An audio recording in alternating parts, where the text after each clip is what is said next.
नमस्कार किसान साथियों, आज हम बात करेंगे फूल गोभी की नर्सरी कैसे तैयार करें। नंबर 1, फूल गोभी के बीज की वैरायटी कौन सी है। नंबर 2, फूल गोभी के बीज की बुआई की विधि क्या है।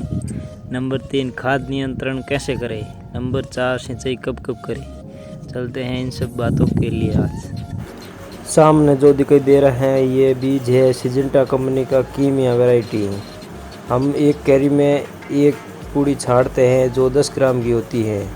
हमारे छांटने की विधि हाथ से देख लीजिए इस प्रकार है। हाथ से धीरे धीरे दाने को छोड़ना चाहिए, एक समान पूरे एक कैरी में डालनी चाहिए एक पूड़ी।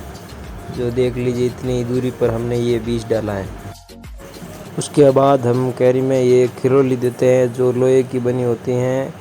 इसको कैरी में 2 बार देनी चाहिए, पहली खड़ी और दूसरी आड़ी। इससे क्या होगा कि बीज पूरा ज़मीन के अंदर चला जाएगा। और इसको ज़्यादा भी नहीं देनी चाहिए क्योंकि बीज ज़्यादा अंदर चला जाएगा तो उसमें कम उपज होगा, इसलिए ऊपर ऊपर ही दें इसको जिस प्रकार से हमने दिए हैं देख लीजिए। इसके बाद जो धोरी या नाली बनी होती है उसमें पानी घेर कर हम ये कान्या ले रहे हैं जिससे कि नाली मजबूत बनी रहे और ज़्यादा दिन टिकाऊ रहे। हमने फर्स्ट टाइम पानी दिया उस टाइम हमने स्टॉम दवा डाली जिसमें पेंडामेथिलिन 30% इसी आता है। हमने 20 कैरियों में मात्र 10 ml दवा का यूज़ किया है। इस दवा का यूज़ बहुत कम करना चाहिए, ये खरपतवार को नष्ट करने का काम करती है। हमारे खेत में खरपतवार ज़्यादा होती है इसलिए हमने इसका यूज़ किया।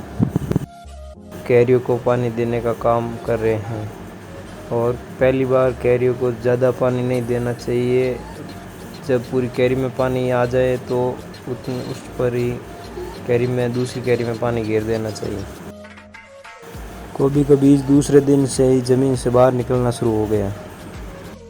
हमने हमारे गोभी की नर्सरी में तीसरे दिन दूसरी बार पानी दिया था ताकि पूरा का पूरा बीज ज़मीन से बाहर आ जाए।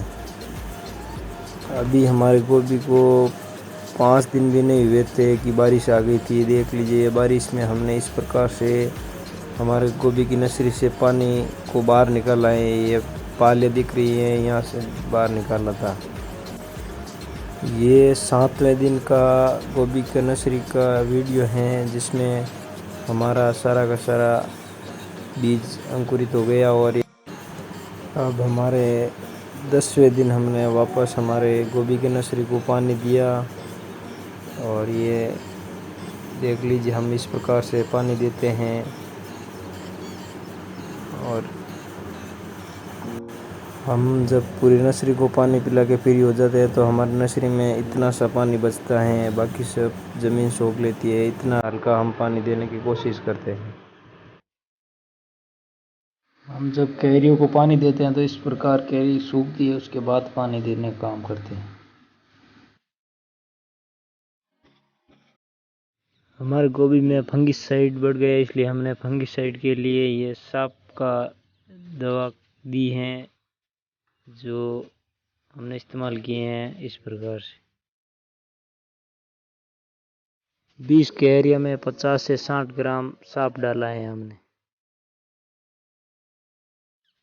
इसके बाद हमने गोभी की नर्सरी से खरपतवार को निकालना शुरू किया ताकि फंगस और मच्छर वगैरह ज़्यादा ना हो।